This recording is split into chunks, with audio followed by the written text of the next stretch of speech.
ஆட்சிக்கு வர வேண்டும், யார் ஆட்சிக்கு வரக்கூடாது என்று மக்கள் முடிவு செய்கிற தேர்தல் இந்த தேர்தல். ஆகவே மக்கள் முடிவு செய்து விட்டார்கள். அதனால்தான் எங்களை பற்றி விமர்சனம் செய்ய முடியவில்லை. அனைத்து அண்ணா திராவிட முன்னேற்ற கழகம் 10 ஆண்டுகள் 2011-2024 அற்புதமான ஆட்சி கொடுத்தது. அந்த ஆட்சி காலம் ஒரு பொற்கால ஆட்சி என்று மக்களால் பாராட்டப்பட்டது. அரசு நாட்டும் அத்தனை பேர்களுக்கும் அனைத்து கிடைத்த கொள்கையும் காங்கிரஸ் கொள்கையும் ஒன்றா, திமுக கொள்கையும் கம்யூனிஸ்ட் கட்சியும் ஒன்றா,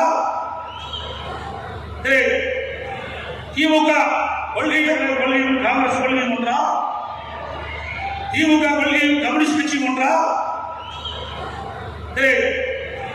திமுக கொள்கையும் காங்கிரஸ் கொள்கையும் ஒன்றா, திமுக கொள்கையும் கம்யூனிஸ்ட் கட்சியும் ஒன்றா, திமுக கொள்கையும்